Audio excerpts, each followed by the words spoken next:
Hi, this is Tim of the 1916 Company. Welcome and thanks for logging on. If you want to know more about this watch and its pricing, email us at tmosso@the1916company.com. Today, I have a tale to tell you about the life cycle of the Vacheron Constantin Quai. It launched into the teeth of the worst possible market in 2008. The world financial crisis was kicking into high gear, investors were panicking, governments were at a loss of what to do, equities and real estate values and sovereign credit were collapsing. The Quai itself, the namesake of a new collection, was a large and complicated and expensive tonneau case with a modular construction scheme that allowed you to build the watch out of different materials. It also imported a lot of abstruse technologies from the manufacture of passports and the printing of currency and bonds, all of which was cool but excessive for the time, along with the fact that, again, no one could pronounce the name Quai.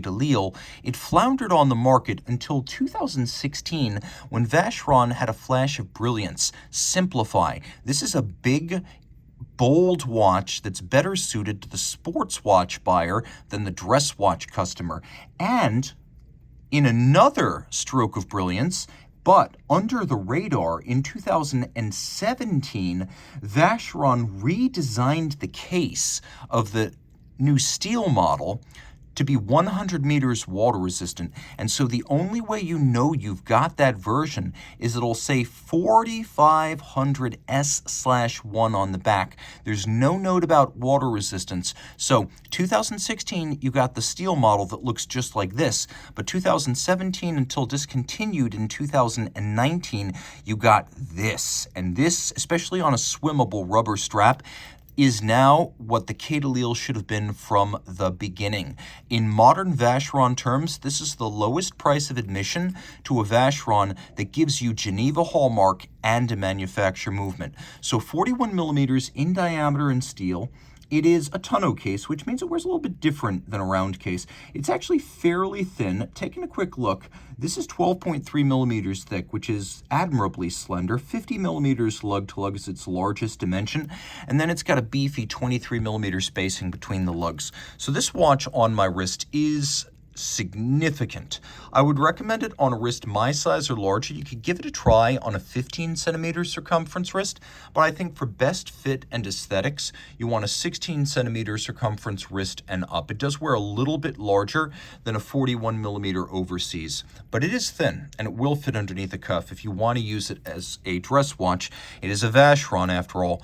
The strap features some molded in character lines. You can see it's very thick, but it has striations on the bottom that evacuate some material to make it more pliant and flexible. Of course, there are different strap options available from VC. You can go full alligator if you want to dress it up with a more formal look, but rubber seems like the more natural match. We've got a double deployant clasp here in steel, just like the case. You can see there's this Maltese cross motif inside. You'll find the logo of the manufacturer, the Maltese cross, everywhere on this watch. It is ubiquitous. Now, the clasp is a double fold. You can see in sports watch fashion, it's made of steel and it has a twin trigger release system, so you really have to press both these triggers to release it. Inside, it has a combination of some media blasting, but it's mostly polished. Close that all up. Take a look at the case flank. This is a lot like the original Quai of 2008, but it's less modular. You can't build it up from a range of materials spanning base metals to precious metals. This is steel. This is the way Vacheron decided the standard three-hand date Quai would be built. So we have satin, we have polish, we have a little bit of a tiered look to the lugs that gives it something of an Art Deco vibe. Remember, the tonneau case was still very popular in the 1930s as Art Deco hit its peak. It was a style that originated in 1925 at the Exposition des Arts Décoratifs, and about 5 years after that, it had really taken hold as a defined style in its own right. And the 30s was the era of high deco, but it was also the era of tonneau cases.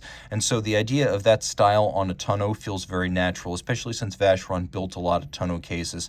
We have the Maltese cross on a crown. It is a push-down crown, but make no mistake, 100 meters.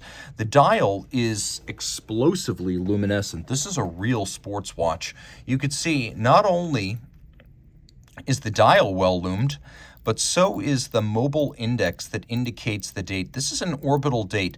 The numerals don't move, but the indicating index does. So that's a nice little feature to have. This is a very luminescent watch. There's a lot going on the dial. You can see it's got a little inner race with a sapphire under a sapphire. The sapphire itself is cambered, which is a nice touch. And then we have a lot of matte finish. It's designed to be subdued. The only polish on the dial is really that little white gold Maltese cross. Now flip it all over, you get the exact same inside that you'll find on an overseas self-winding. Now it's true, the Vacheron 56 self-winding costs less money. That also has a Vacheron movement, and it's not Geneva seal. This is the full-fat Vacheron treatment. Really the only compromise, and it's a very minor one, is that this got a tungsten rotor, whereas the overseas got a rose gold rotor. But you can see it's nicely finished with a combination of polished satin beveling, and there's some media blast that gives it a nice matte look that fits the watch perfectly. Now this is a post-2012 watch, so post-2012, Geneva seal became a standard for the full watch, which is why it's on both the case and on the movement. It's a twin-barrel movement. It's an in-house caliber. It's automatic winding. It's got a 60-hour power reserve, a 4 hertz beat rate, 37 pivot joules, and you can see right on the movement there, 5-position adjustment. That's the standard you're going to find on a chronometer or a high horology watch. It's also nicely sized, so it fits this case back. The bevels are credible. The stripes are handsome. The screw heads are all black polished with chamfered slots in circumference. We've got satination on the wheels. We got some solarization on the barrel covers. We have micro beveling inside all of the jewel and screw sinks, which is a nice touch. And wherever you have locating pegs that are used to locate a bridge on the underlying plate, you can see that those locating peg heads have been mirror finished. So all this very, very attractive, and a 4 hertz beat rate, so it's what they call a modern or high beat rate. This is the Quai de Lille, and the best way to get into Vacheron manufacture watchmaking with Geneva hallmark in the modern era. The only feature it doesn't have, really, is just hacking seconds. And a lot of folks, well, they find they can live with that because this watch has everything else going on. Reach out to Team Mosso at the 1916company.com for purchase and pricing details.